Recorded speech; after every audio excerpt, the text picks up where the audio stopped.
60세 할머니가 손가락을 잘랐습니다. 그리고 피로 글자를 썼습니다. 조선 독립원. 1932년 만주. 잘린 손가락과 혈서가 국제연맹 조사단에 도착했습니다. 그러나 누구도 그것을 받아들이지 않았습니다. 안녕하세요. 시간의 결을 따라 걷는 사람 K입니다. 오늘은 1932년 만주에서 돌아왔습니다. 그곳에서 만난 한 사람의 이야기를 지금부터 들려드리려 합니다. 그녀의 이름은 남자현. 한국에서 가장 늦게 인정한 여성 의병이자 영화 암살, 안윤옥의 실제 모델이었습니다. 챕터 1. 1872년 영양, 한 양반집 딸의 시작. 1872년 음력 12월 7일 경상북도 영양군 석보면 지경리 한 양반집에서 셋째 딸이 태어납니다. 이름은 남자현. 아버지 남정한은 의병장이자 학자였습니다. 어린 그녀는 한문과 사서삼경을 배웠습니다. 19세기 말 조선에서 양반집 딸이 받을 수 있던 가장 좋은 교육이었습니다. 19세에 그녀는 결혼합니다. 김영주. 같은 영양 출신의 의병이자 선비였습니다. 그러나 그 결혼은 5년이 채 가지 못했습니다. 1896년 24세 명성황후 시해 사건 직후 김영주는 의병으로 출전합니다. 일본군과의 교전 중 그는 전사합니다. 24세 그녀는 과부가 되었습니다. 어린 아들 하나 그리고 시부모를 모셔야 했습니다. 챕터 2. 23년의 침묵. 1896년부터 1919년까지 그녀의 행적은 거의 남아있지 않습니다. 시부모를 봉양하고 아들을 키웠습니다. 책을 읽고 글을 썼습니다. 표면적으로는 평범한 한국 여성의 삶이었습니다. 그러나 그녀의 마음속에서는 무언가가 침묵 속에서 자라고 있었습니다. 1910년 한일 합방, 그녀는 38세였습니다. 1919년 3월, 그녀는 47세였습니다. 23년의 침묵 끝에 그녀는 결단합니다. 새 아들을 데리고 그녀는 만주로 떠납니다. 챕터 3. 1919년 만주 47세의 망명. 1919년 3월 9일 남자현은 만주에 도착합니다. 압록강을 건너 중국 동북부 지린상으로. 그녀가 발견한 것은 굶주린 한국인 망명자들이었습니다. 일본의 토지조사 사업으로 땅을 잃고 만주로 흘러든 사람들. 1919년 3.1운동 이후 그 수는 더욱 늘어났습니다. 남자현은 결심합니다. 학교를 짓겠다고, 글을 가르치고 신앙을 나누고 독립의 의지를 키우겠다고. 그녀는 14년 동안 만주 곳곳에 12개의 학교와 교회를 세웁니다. 사람들은 그녀를 부릅니다. 만주의 어머니. 챕터 4.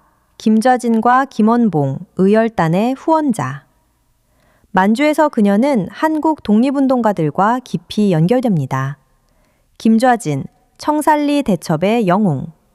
김원봉, 의열단 단장. 박상진, 양세봉, 안창호 모두 그녀와 만났습니다. 그녀는 자금을 모았고 무기를 운반했고 망명객들을 숨겨주었습니다. 의열단의 폭탄이 만주를 거쳐 한국으로 갈 때 그녀의 손을 거쳤습니다. 만주의 한국인 사회에서 그녀는 이미 전설이었습니다. 그러나 그녀가 진정 세상을 흔든 것은 60세 때였습니다. 챕터 5. 1932년 단지 혈서.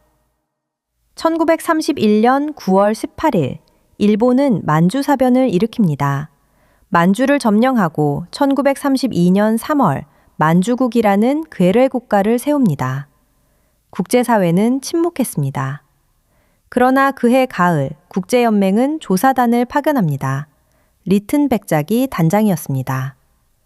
1932년 60세의 남자현은 결심합니다.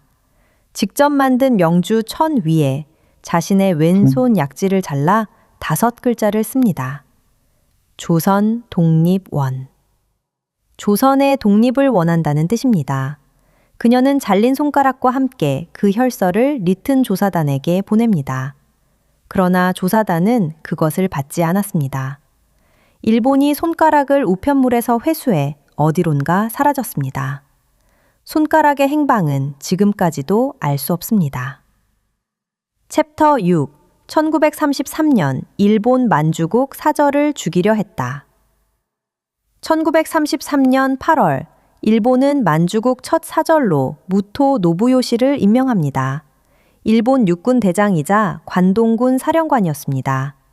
남자현은 60세에 결심합니다. 무토 노부요시를 죽이기로. 그녀는 한국인 동지들과 함께 폭탄을 준비합니다. 8월 15일 만주국 건국 1주년 기념식에서 무토 사절이 펑톤에 도착할 예정이었습니다. 그날 그녀가 폭탄을 운반하던 중 일본 헌병에 체포됩니다. 8월 16일 펑톤 일본 영사관 지하 감옥. 그녀는 그곳으로 끌려갑니다. 챕터 7. 펑톤 17일의 단식. 일본 헌병은 그녀를 고문했습니다. 60세의 노인을 사정없이. 그녀는 침묵했습니다. 동지들의 이름을 한 명도 말하지 않았습니다. 일주일 뒤 그녀는 결심합니다. 단식. 음식을 거부하고 물도 마시지 않습니다. 1일째, 2일째, 3일째. 일본 헌병은 강제로 음식을 먹이려 했습니다. 그녀는 거부했습니다. 7일째, 그녀는 의식을 잃기 시작했습니다. 14일째, 일본 헌병은 다급해졌습니다. 60세 노인이 감옥에서 죽으면 외교 문제가 됩니다. 그들은 그녀를 영사관 밖으로 보냅니다. 보석을 명목으로. 1933년 8월 22일 펑톤 시내 한국인이 운영하던 작은 의원. 그녀는 마지막 숨을 내쉽니다. 17일 단식의 끝이었습니다. 향년 61세. 챕터 8. 마지막 유언 그리고 만주의 묘.